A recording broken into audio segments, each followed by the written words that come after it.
नमस्कार दोस्तों, आप सभी का स्वागत है कुमार क्लासेज के यूट्यूब चैनल पर। आज इस वीडियो में बहुत ही महत्वपूर्ण प्रश्नों का हम लोग अध्ययन करेंगे। टॉपिक है अचालक यानी इंसुलेटर।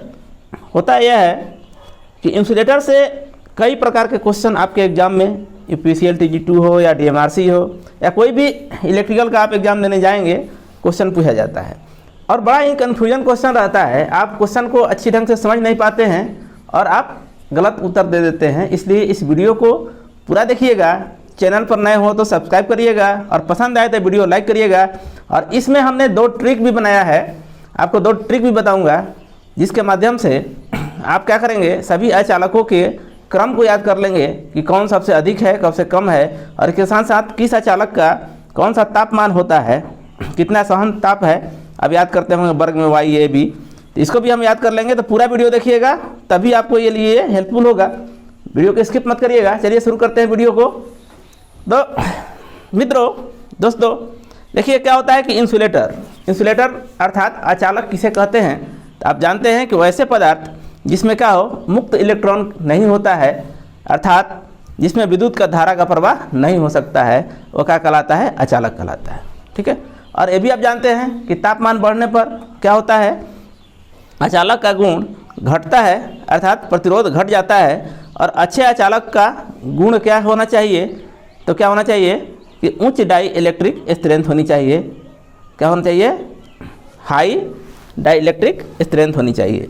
उच्च डाई इलेक्ट्रिक स्ट्रेंथ कहने का मतलब क्या होता है कि ऐसा कुछ चालक पदार्थ जिसकी वोल्टेज सहन शक्ति सबसे अधिकतम हो, अर्थात उच्च डाई इलेक्ट्रिक स्ट्रेंथ क्या कहलाएगा कि किसी पदार्थ की वोल्टेज सहने की क्या होती है, क्षमता क्या कहलाता है, उसका डाई इलेक्ट्रिक स्ट्रेंथ कहलाता है या ब्रेक डाउन वोल्टेज कहलाता है।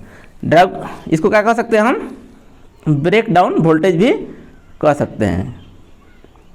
क्वेश्चन अगर पूछा जाए आपसे कि डाई इलेक्ट्रिक स्ट्रेंथ सबसे अधिक किसका होगा, तो आप एक चार्ट पढ़े होंगे बुक में, सब पूछता नहीं है, ऊपर से 4 याद रखना है आपको। इसके लिए मैं ट्रिक भी बताऊंगा आगे। पहले हम लोग शुरू से अध्ययन करते जाते रहे हैं, आपको एक सीक्वेंस में आपको याद रहेगा। तो पहला क्वेश्चन तो ये हो गया आपसे क्वेश्चन क्या पूछा जाएगा कि निम्न में से अचालक कौन है। तो आप ये जानते होंगे, जरूर बता देंगे कौन कौन अचालक होते हैं, यानी जिसमें धारा प्रवाह नहीं होगा। ये कॉमन सेंस से भी आप बता देंगे, उसकी लिस्ट भी हम लोग देखेंगे। और दूसरा क्वेश्चन पूछेगा कि निम्न में से कौन सा चालक का गुण होना चाहिए। तो चालक का गुण क्या होना चाहिए, उसका क्या होना चाहिए, हाई डाई इलेक्ट्रिक स्ट्रेंथ होना चाहिए या हाई ब्रेक डाउन वोल्टेज होना चाहिए। अर्थात इसका मतलब क्या हुआ डाई इलेक्ट्रिक स्ट्रेंथ का, कि किसी अचालक पदार्थ का, किसी इंसुलेटिंग मटेरियल का वोल्टेज सहन शक्ति क्या करने की, सहन करने की क्षमता को क्या कहते हैं हम, डाई इलेक्ट्रिक स्ट्रेंथ कहते हैं या क्या कहते हैं, ब्रेक डाउन वोल्टेज कहते हैं। दूसरा, उसका प्रतिरोध उच्च होना चाहिए। और तीसरा क्या होना चाहिए, वो अधिक तापमान भी सहन कर सके। क्योंकि जो कैटेगराइज किया गया है, 2 तरह से कैटेगराइज किया गया है चालकों को। जब हम बांटते हैं अध्ययन करने के हिसाब से, तो क्या करते हैं, एक डाइलेक्ट्रिक स्ट्रेंथ के हिसाब से उसका अलग चार्ट बनाते हैं और टेम्परेचर सहने की शक्ति के हिसाब से अलग वर्गीकरण करते हैं। ये दोनों को देखेंगे और याद भी करेंगे, तो ट्रिक के माध्यम से। तो बहुत ही आसान होगा। चलिए देखते हैं। तो दूसरा क्वेश्चन क्या हो गया आपका, तो आपसे पूछा जाएगा अगर ये बताइए कि निम्न में से कौन सा गुण होना चाहिए अथवा नहीं होना चाहिए। तो क्या गुण होना चाहिए, डाई इलेक्ट्रिक स्ट्रेंथ उच्च होना चाहिए, उच्च प्रतिरोध होना चाहिए और उच्च कार्यकारी तापमान सहने की क्षमता होनी चाहिए। तो आपको याद हो गया होगा। अब आता है क्वेश्चन तीसरा कि ये भी क्वेश्चन पूछेगा कि डाई इलेक्ट्रिक स्ट्रेंथ या ब्रेक डाउन वोल्टेज को हम किस में मापते हैं या व्यक्त करते हैं। तो किलो वोल्ट प्रति mm में व्यक्त करते हैं। ये तीसरा क्वेश्चन। तो आप उम्मीद करते हैं कि याद हो गया होगा। चलिए आगे बढ़ते हैं। अब देखिए, अब आता है आपसे प्रश्न उठता है, एक क्वेश्चन आपसे पूछेगा कि सबसे अच्छा अचालक कौन होता है, सबसे अच्छा अचालक कौन होता है। तो अब यहाँ देखिए कन्फ्यूजन होता है। अब किस आधार पर पूछ रहा है, वो टेम्परेचर के आधार पर पूछ रहा है कि ब्रेकडाउन वोल्टेज के आधार पर पूछ रहा है कि किस आधार पर पूछ रहा है। तो ये कन्फ्यूजन की स्थिति है। लेकिन ये याद रखिएगा, आप एक नोट के रूप में लिख लीजिएगा कि अगर एक क्वेश्चन पूछे कि सबसे अच्छा चालक कौन है और कुछ जिक्र नहीं हो, माने किसी तरह का अगर उसमें नहीं दिया हो, तापमान सहने की क्षमता का जिक्र नहीं किया गया हो उस प्रश्न में, या आपको ब्रेकडाउन वोल्टेज या डाइलेक्ट्रिक स्ट्रेंथ की जिक्र नहीं किया गया हो, ऐसा कोई उसमें मेंशन नहीं हो, तब हमारा आंसर क्या होगा, ड्राई एयर। शुष्क हवा जो होता है सबसे अच्छा अचालक होता है, कुचालक होता है। लेकिन क्या होता है कि इसकी कुचालकता संभव नहीं हो पाती है, प्रभावित होती रहती है, क्योंकि क्या होता है कि हम जानते हैं कि एयर में मॉइस्चर ऑब्जर्व होने रहते रहता है, वेदर हमारा हमेशा चेंज होते रहता है, इसलिए क्या होता है ये एक समान नहीं रह पाता है। लेकिन आपसे अगर क्वेश्चन पूछा जाए कि सबसे अच्छा अचालक कौन है, तो आंसर क्या होगा, ड्राई एयर होगा, शुष्क हवा होगा। ठीक है, अब चलिए देखिए कुछ अचालकों का नाम हम जान लेते हैं और इनका जो क्वेश्चन पूछा जाता है आपके एग्जाम में उसको भी जिक्र कर लेते हैं। इसके बाद ट्रिक पर आएंगे आपसे और बहुत बढ़िया आपको याद होगा और मज़ा भी आएगा इस वीडियो में, पूरा वीडियो देखिएगा। तो देखिए क्या होता है, अब आता है आपको वल्कनाइज्ड रबर, इसको VIR वल्कनाइज्ड इंडियन रबर भी कहा जाता है। तो आप जानते हैं कि इंसुलेशन का प्रयोग मुख्य रूप से कहाँ किया जाता है, तो क्या किया जाता है कि खासकर इलेक्ट्रिकल के पॉइंट ऑफ व्यू से तो क्या करते हैं हम, जहाँ भी हमको इलेक्ट्रिक शॉक रोकना होता है, इलेक्ट्रिक पास कराने से रोकना होता है, वहाँ प्रयोग करते हैं। अर्थात हम क्या करते हैं, केबल जब बनाते हैं तो उसका इंसुलेशन के रूप में प्रयोग कर लेते हैं, और जहाँ भी जिसे वार्निंग हो रहा है तो उसमें परत लगाने के लिए कर लेते हैं। तो हमेशा हम ये प्रयोग करते हैं। तो अब क्वेश्चन पूछेगा आपसे कि एक क्वेश्चन पूछता है VIR का फुल फॉर्म, VIR का फुल फॉर्म क्या होता है, याद रखेंगे आप, याद रखेंगे वल्कनाइज्ड इंडियन रबर।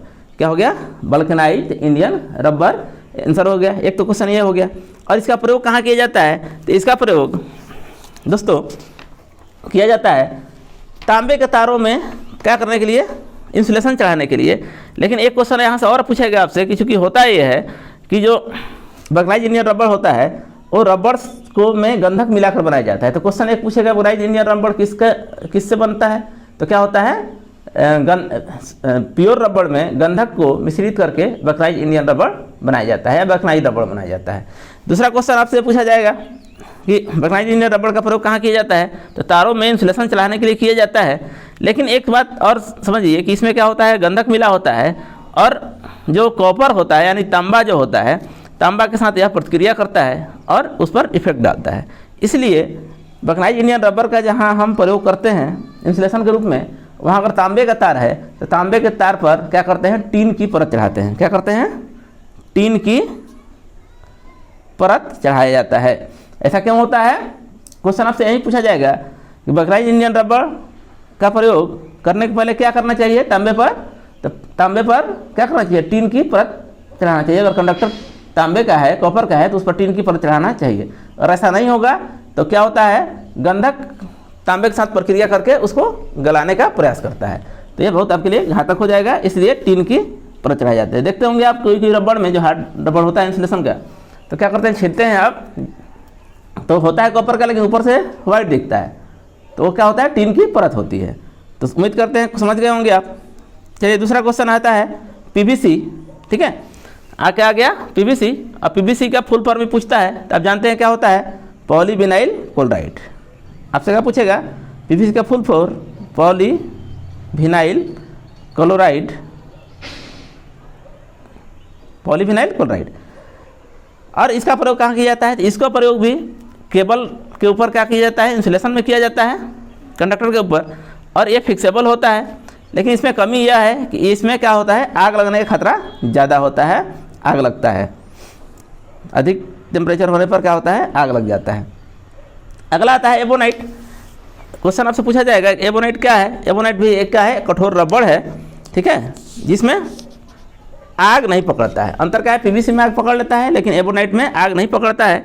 इसीलिए इसका प्रयोग जो होता है बैटरी के खोल और उपकरणों के कवर बनाने में किया जाता है। जितने भी इलेक्ट्रिक उपकरण है उसके कवर बनाने में किया जाता है, किसका, एबोनाइट का। तीसरा आता है माइका। माइका को अब्रक भी कहा जाता है। तो माइका क्या है, माइका जो है ये देखिए, अब एक क्वेश्चन पूछता है, देखिए अब कन्फ्यूजन क्या होता है, आपको कभी कभी क्या पूछ देता है कि निम्न में से कौन ताप का सुचालक है। ठीक है, ताप का सुचालक है। आप रट के जाते हैं क्या, विद्युत का अचालक।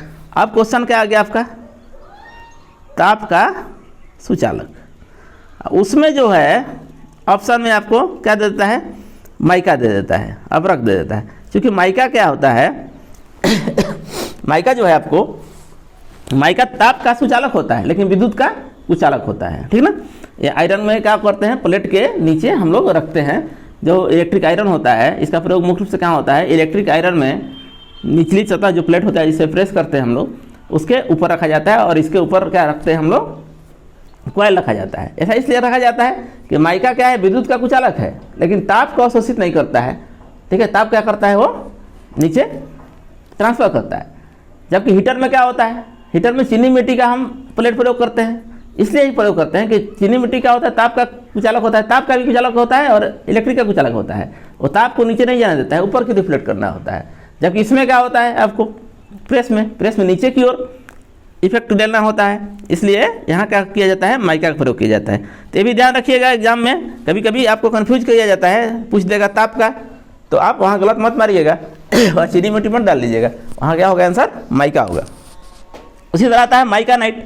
क्योंकि माइका क्या होता है कि मोड़ने में टूट जाता है, क्या होता है, मोड़ने में टूट जाता है, इसलिए माइका को चूर्ण बनाकर पेपर या कपड़े पर क्या करते हैं, पेस्ट कर देते हैं और उसको सुखा देते हैं, ठीक है। और वो ही कहलाता है माइकानाइट पेपर या माइकानाइट क्लॉथ, जिसको आप देखे होंगे मोटर वाइंडिंग वगैरह में, जिसके ऊपर में इंसुलेशन के रूप में वाइंडिंग के ऊपर हम लगाते हैं। उसी तरह आ गया बैकेलाइट। बैकेलाइट क्या होता है, तो बैकेलाइट क्या है, ये एक मुख्य रूप से फॉर्मल्डेहाइड का फुल फॉर्म क्या होता है, HCHO रासायनिक समीकरण है, और फेनाइल क्या होता है, C6H5O6 नहीं OH के अभिक्रिया से प्राप्त किया जाता है, जिसका प्रयोग क्या किया जाता है, switch holder, socket, plug, TV, ये सब कैबिनेट बनाने के लिए किया जाता है। तो क्वेश्चन आपसे पूछ देता है स्विच वगैरह किसका बना होता है, तो क्या होता है, बैकेलाइट का बना होता है। उसी तरह आता है आपका पोर्सलिन। तो पोर्सलिन क्या है, पोर्सलिन तो पोर्सलिन क्या है, आप जानते हैं कि पोर्सलिन जो होता है एक चीनी मिट्टी, जिसको बोलते हैं, क्या बोलते हैं, चीनी मिट्टी भी इसको बोलते हैं, और यह आपको फ्यूज का किट कैट वगैरह बनाने के लिए काम आता है। इसके साथ आता है एस्बेस्टस, ठीक है। और एस्बेस्टस को क्या बोलते हैं, ये एक रेशेदार पदार्थ है और अग्निशामक यंत्रों में इसका प्रयोग किया जाता है। तो एक मुख्य रूप से था क्वेश्चन, यहाँ से क्वेश्चन ज़्यादा नहीं आता है, जो क्वेश्चन आता है उसको हमने डिस्कस कर दिया है। अब देखिए आगे क्वेश्चन जो ट्रिक पर आते हैं, क्वेश्चन आपसे पूछा जाता है यहाँ पर, ठीक है, कि अचालकों का जो क्रम है डाई इलेक्ट्रिक स्ट्रेंथ के आधार पर, वो बढ़ते क्रम में 4 बताइए, पूछ देगा इनमें से कि निम्न में से कौन सा क्या है सबसे अच्छा अचालक है, किसके आधार पर, डाई इलेक्ट्रिक स्ट्रेंथ के आधार पर, ठीक है। 4 ऑप्शन दे देगा आपको, एक चाहे क्रम भी दे देगा या पूछ देगा कौन सबसे ज़्यादा है, तो उसका आप लोग याद कर लेंगे। और इसका डाई इलेक्ट्रिक स्ट्रेंथ भी 4 का याद कर लीजिएगा आप लोग, ठीक है। और क्रम का हमने ट्रिक भी बता दे रहा हूँ, ये क्या होगा आपको बहुत काम आएगा एग्जाम में, इसमें क्वेश्चन पूछा जाता है। तो पहला क्वेश्चन क्या हो गया, देखिए VIR क्या होता है, 30 से 50, ठीक है। और एबोनाइट का 30 से 40, और माइका का 20 से 60, और बैकेलाइट का 17 से 21। एक क्रम है। अब याद कैसे करेंगे, एक कहानी के माध्यम से याद करते हैं। एक बुढ़िया है और क्या करती है, और जितना उसका बैलेंस बचता है वो रबड़ में क्या करती है, बैलेंस मतलब उसके पास जो भी नोट बचा, वो नोट को क्या करते हैं बैंक वाले, देखते हैं रबड़ में लगाकर रख देते हैं। तो उसी तरह इसका है कि जिसका, देखिए अब रबड़ उठाया पहले, VIR मतलब बकनाई इंडियन रबड़ ले लिया हाथ में, सबसे पहले क्या आया, रबड़ आया। इसके बाद क्या आया, एवरेज मंथली बैलेंस AMB, क्या याद रखना है आपको, AMB, ए से अब याद किए एवरेज मंथली बैलेंस मतलब एवरेज, ए मतलब एबोनाइट, मंथली मतलब माइका, और बैलेंस मतलब बैकेलाइट। मतलब याद क्या रखना है, AMB, ठीक है। AMB याद नहीं रहेगा, हो सकता है सीक्वेंस के बढ़ा जाए, इसलिए याद रखिए क्या, एवरेज मंथली बैलेंस को क्या करेंगे, रबड़ में बांध के रख देंगे, ठीक है। तो उम्मीद करते हैं याद हो गया होगा आपको। और देखिए इसके साथ साथ और लास्ट ये ट्रिक है जो मज़ा आएगा इसमें आपको बहुत ज़्यादा। क्वेश्चन आपसे पूछा जाता है कि भाई बताइए, आप कुचालक को तापमान के वर्गों के आधार पर कितने भागों में बांटा गया, ठीक है। पहला क्वेश्चन क्या पूछा जाएगा आपसे कि तापमान को बांटा गया कितने वर्गों में, तो आप जानते हैं YAEBFHC, ठीक है। तो कितना हुआ 1 2 3 4 5 6 7। तो क्वेश्चन आंसर क्या होगा आपका 7 वर्गों में तापमान के अनुसार कुचालकों को विभाजित किया गया, ठीक है। और सबका क्या हुआ, एक तापमान सहने की सीमा दिया गया, ठीक है। और इसके साथ साथ कुछ उसमें दिया गया सामग्री भी, कौन कौन से पदार्थ उसके अंदर आते हैं। तो ये क्रम पूछता है आपसे क्वेश्चन का 2 क्वेश्चन पूछता है। एक तो एक हो गया कि 7 वर्गों में विभाजित किया गया, फिर पूछेगा किस वर्ग का तापमान सीमा सबसे अधिक है, किसका सबसे कम है। तो ये कैसे याद करना बड़ा मुश्किल हो जाता है, जिसके लिए मैं एक ट्रिक बता रहा हूँ आपको। याद रखना है, YAE ने बॉयफ्रेंड को हाई कोर्ट भेजा, ठीक है। क्या याद रखेंगे, YAE ने यानी असिस्टेंट इंजीनियर ने बॉयफ्रेंड को हाई कोर्ट भेजा। हाई कोर्ट भेजा भाई, क्यों भेजा, ठीक है। तो इसी से आप याद कर लेंगे, Y से लास्ट अक्षर याद रखेंगे। Y में जो लास्ट अक्षर आया आपका वो क्या था, Y। तो Y सबसे पहले आया, इसके बाद AE, तो इस दूसरे नंबर पे AE, फिर बॉयफ्रेंड B, फिर F, फिर H हाई, और एक अंत में C कोट। तो और आपसे क्वेश्चन पूछा जाए, सीक्वेंस याद कर लिए होंगे, YAE ने बॉयफ्रेंड को हाई कोर्ट भेजा, ठीक है। YAEBFHC हाई कोर्ट भेजा, ठीक है। इसको याद कर लीजिएगा, बहुत आसानी से याद हो जाएगा। YAE ने बॉयफ्रेंड को हाई कोर्ट भेजा, यानी सबसे जो कम टेम्परेचर सहने वाला वर्ग है वो Y वर्ग है। और वो कितना याद कर, उसका टेम्परेचर है 90 याद रखेंगे, और 90 याद रखेंगे तो सब याद रहेगा। देखिए सीक्वेंस से अब इसके बाद क्या होता है, A आएगा, और 90 में अगर आप 15 जोड़ेंगे तो कितना हो जाएगा, 105 हो जाएगा, ठीक है। और A के बाद आता है E, और इसमें भी 15 जोड़ेंगे तो 120 आ जाएगा। और शुरू में कितना जोड़े, 15, फिर क्या को जोड़े 10, 130 हो गया B का। और F का कितना जोड़ दिया, 15 10 कितना होता है 25, तो 25 जोड़ दिए, ठीक है। और आ गया आपको H, और H आ गया, तो H में कितना जुड़ गया, पुनः 25, फिर जोड़ दिए 25। और C होता है सबसे अधिक, जो क्या होता है 200 से ऊपर। तो उम्मीद करते याद हो गया, तापमान भी याद हो गया होगा और क्रम भी याद हो गया होगा। शुरू में जो चीज़ जोड़िए 15, फिर 10, 15 10 25, फिर 25। तो उम्मीद करते हैं कि याद हो गया होगा। और याद रखना आपको एक ही ट्रिक, YAE ने बॉयफ्रेंड को हाई कोर्ट भेजा। वीडियो लगा होगा अच्छा तो ज़रूर लाइक करिएगा और शेयर करिएगा। और इसी तरह का ट्रिक भी हम लोग लाते रहेंगे। और रोजाना लाइव क्लास चल रहा है आपको सुबह 7 बजे से, इलेक्ट्रिकल की संपूर्ण तैयारी कराई जा रही है, तो उस पर बने रहिए। मिलते हैं नेक्स्ट वीडियो में, धन्यवाद।